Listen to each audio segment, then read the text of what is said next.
दोस्तों, स्वागत है आपका हमारे YouTube चैनल में।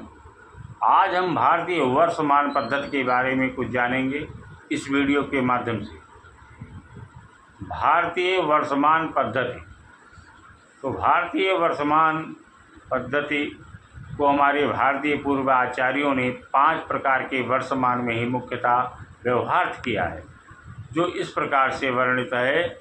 आइए, नंबर 1 पर है सौर वर्ष, नंबर 2 पर है चांद्र वर्ष, नक्षत्र वर्ष, श्रावण और बृहस्पति वर्ष।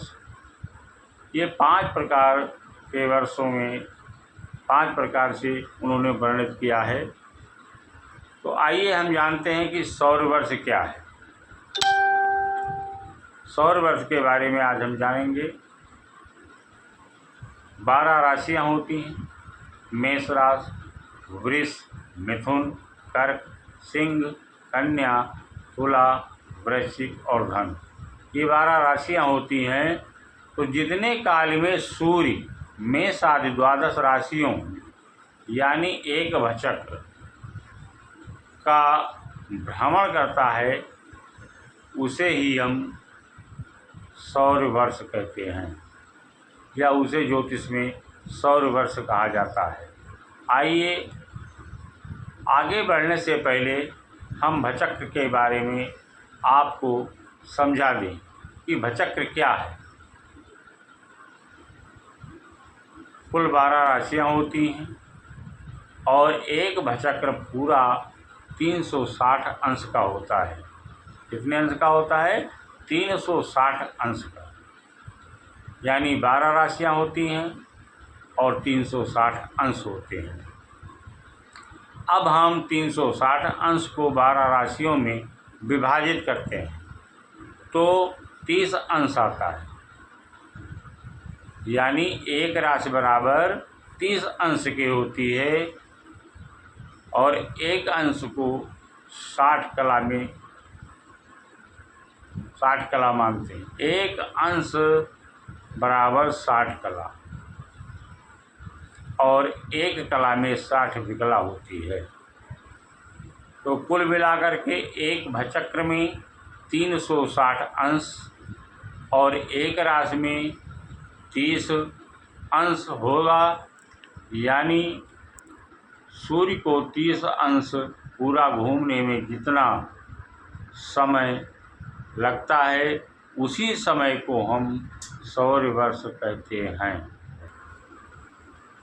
सौर वर्ष के बाद में आता है सौरमास। सौरमास क्या है? सौरमास जितने दिनों में सूर्य एक राशि अर्थात 30 अंश का भ्रमण करता है, उसे सौरमास कहते हैं। जितने दिन में सूर्य एक राशि यानी 30 अंश का भ्रमण करता है, उसे हम सौरमास कहते हैं। तथा जितने काल में सूर्य एक अंश पूरा करता है, उसे हम सौर दिन कहते हैं। आप लोग समझ गए? एक बार मैं पुनः बता दे रहा हूँ सौर मास के बारे में कि जितने दिनों में सूर्य एक राशि अथवा 3 अंश, एक राशि बराबर हमने बताया है कि 30 अंश का होता है। तो सूर्य एक राशि 30 अंश का भ्रमण करने में जितना समय लगाता है, उसे हम सौर मास कहते हैं। तथा जितने काल में सूर्य एक अंश पूरा करता है, उसे हम एक सौर दिन कहते हैं।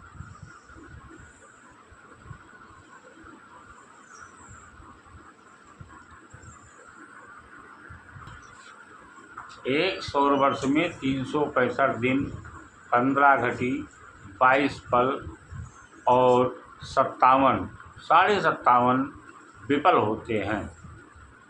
एक सौर वर्ष में 365 दिन, 15 घटी, 22 पल और 57.5 विफल होते हैं। संक्रांति क्या है? संक्रांति क्या है? आइए अब हम संक्रांति के बारे में जानते हैं। संक्रांति सूर्य द्वारा एक राशि से दूसरी राशि में प्रवेश काल को संक्रांति कहते हैं।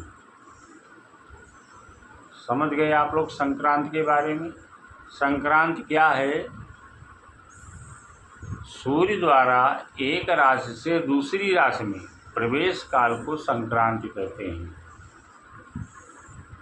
हम आप लोगों से ये आशा करते हैं कि हमने आपको सौर वर्ष के बारे में जानकारी दी है, उससे आप सौर वर्ष को समझ गए होंगे। इसके आगे नंबर 2 पर आया था चांद्र वर्ष, तो उसके बारे में जानने के लिए आप हमारे चैनल को सब्सक्राइब करें और लाइक ऑन का बटन दबावें। हमारा इसका अगला वीडियो हम जल्दी ही बना करके आप लोगों के सामने प्रस्तुत करेंगे। यदि आप लोग इसे समझना चाहेंगे तो हमारे टूटे शब्दों से जो हमारे ज्ञान था उसके माध्यम से हमने अपने बात को प्रस्तुत किया है। अगर आप समझ जाएंगे तो बहुत ही अच्छा होगा। जय सिया राम, राधे राधे।